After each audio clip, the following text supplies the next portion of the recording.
Good afternoon, Brian here at Fitzpatrick's Garage, Dublin Road, Kildare. I want to show you this car here, 2015 Honda CRV ES DTEC. Brian is my name. If there's any information you want on this car, please do not hesitate to contact me about financing or about trading in your car or just about this really nice car in general. In this video, we're going to have a look around this 2015 Honda CRV. We're going to look at the features on the outside. We're going to have a drive in the car, look at the features on the inside. If there's any information you want in the car, if you're looking to buy the car in Ireland, call, text, WhatsApp, whatever suits, 086 843 1945. Or if you're watching on YouTube, if you think the video is useful, like and subscribe. And if there's anything you want to know, just let me know in the comment section below. I think we'll start this video by going for a drive actually. This car, we actually know this car really well. So it's had 2 owners. It's got a full service history from the garage. So we'll go down this road here. These CRVs, something that always sticks out in my head is that they are, okay, first of all, really comfortable because they're high off the ground. So the steering wheel is rake and reach and all that kind of stuff. And then the seat is height adjustable with lumbar support. But they drive like a car. That's always what stuck out in my head in these. It's the same engine as the Civic. So it's got 300 newton meters of torque, which means the car is actually quite punchy when you're going up through the 6 gears. Let's have a look at acceleration going from 0 as far as 120 kilometers an hour as we join the motorway.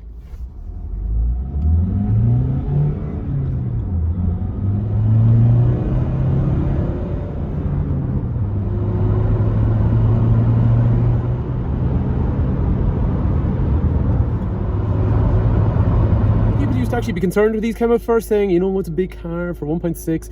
Rubbish. These cars, no problem at all. 1.7 tons this car can actually tow. It's 200 euros a year for road tax, and all day long it is going to do 5 to 5.5 litres if driven correctly. But what I find is just you go into any gear, we'll say 3rd and 4th, especially down low on the RPM, so you don't feel like you're driving the crap out of the car basically. It's got loads of low down power. These are sheep that don't obey the rules of the road. Another thing that's cool on these cars, there is good power in that engine, but they actually drive really well. Anyway, back to the driving. So this road is pretty much most back roads in Ireland with twists and turns and dips and compressions and all that. Car doesn't roll. This actually honestly feels like a Honda Civic to drive. Yes, you're higher off the ground, but it's stable and firm, so you don't actually feel kind of any body roll in it. This particular example, engine, clutch, gearbox, all that kind of stuff, excellent condition. But again, we have maintained this car since day one, so we know it really well. The 2 owners in the car, one had it for the most of its life, being 4 years, and then someone had it for a year as well, but they've downsized. But they're the kind of people that would look after a car, so I'm really confident with this particular car. Which is very useful because it's hard to get a car in that range of 15 to 20,000 euros that's actually been well looked after with low mileage. On a car like this though, in my opinion, with a good background and the fact that these have been a super reliable car, no problems really with engines, gearbox, intercoolers, injectors, all that kind of stuff, it's giving you the best chance of having a reliable car for the next 5 or 6 years. Or even longer actually, depending on your pattern of changing. A lot of people buy cars, finance them for 4 or 5 years. Some people buy a car like this, 10, 15 years, who knows? So let's start thinking about specification on the outside. This one is an ES specification. That means it's got things like, as we see in the car here, it's got front fog lights, it's got parking sensors up front. The headlights are automated, so they come on themselves at night time. And what's also cool is we can use the key to control the lights, and we can also use the key to control the windows to come down, but we can also use the key to retract those windows and the wing mirrors back upwards as well. Because this car is the ES specification, it's got parking sensors on the rear, and we'll also see when we get inside, it's also got a rear camera. One thing that people really love in these CRVs is the boot. Compared to some of the cars in this segment, or even some of the really popular cars, which are teeny weeny bit smaller, such as Qashqai and Sportage and Tucson, this boot is way bigger. A spare wheel is also standard on the car, and these 2 levers in the boot on the left and right hand side allow the seats to fold down, leaving a load area in the back of the car that's really as useful as a lot of small light commercial vehicles. In the case of this car, both previous owners had mature children, so the rear of the car has been very, very seldom used.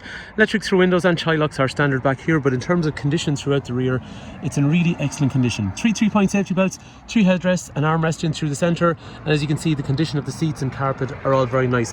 Kangaroo pockets and also ventilation for the rear passengers. In terms of the back here, for size, you have loads of legroom, you've loads of headroom. You can get 3 child seats across the back, but it is right, so you don't want to do it. You want 2 child seats, and there is room for someone to sit in the middle. 3 child seats, it can be done with 2 big seats and 1 kind of booster in the middle, total squeeze. But it is quite wide compared, it's wider than Qashqai, wider than Sportage, wider than Tucson.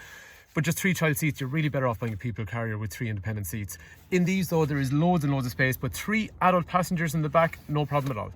Isofix points are there, and one of the really cool things on these is look at the way the door opens so wide. It's almost at a right angle, allowing adults, but actually getting kids in and out of the back of the car is really, really easy. Moving into the front of the car, electrics for windows and mirrors, and one thing I must point out, this car is literally just in, so we haven't actually cleaned it yet, so any little blemishes of dirt or anything like that, they will be eradicated before the car goes, but look, it is in excellent condition as it is. So we saw when the car was being test driven, there was rake reach on the steering wheel. The seat is obviously adjustable up and down and back and forward, but I also have lumbar support for my lower back, so anyone with back problems on a long journey, it's quite a comfortable driver's seat.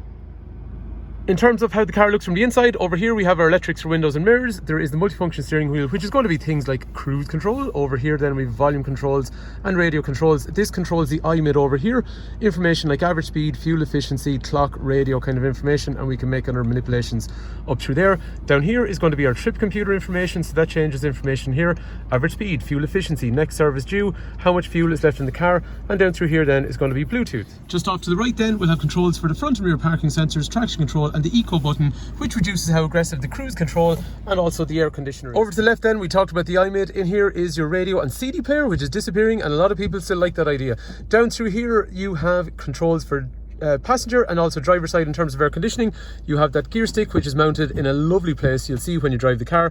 Drinks holders in through here with power outlets, and then in through here we have our armrest, which moves backwards and forwards, which contains USB, another power outlet, and also an auxiliary power outlet as well. And one area you mightn't consider straight away, up here you have electrochromatic rear mirror, darkens itself when someone drives up behind you.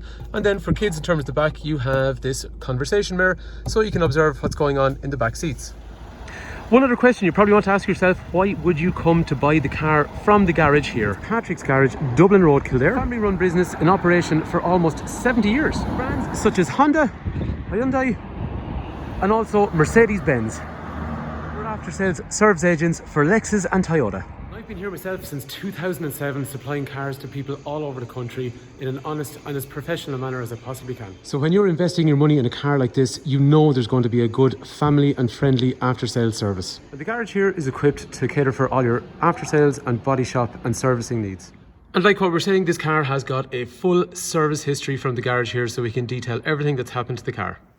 And we can take any trade-in that you have, and we can also provide finance. So if you want information about financing, just give me a call. Trade-in, give me a call. Call, text, WhatsApp, whatever suits. I'd be happy to go through everything with you on the phone before you travel.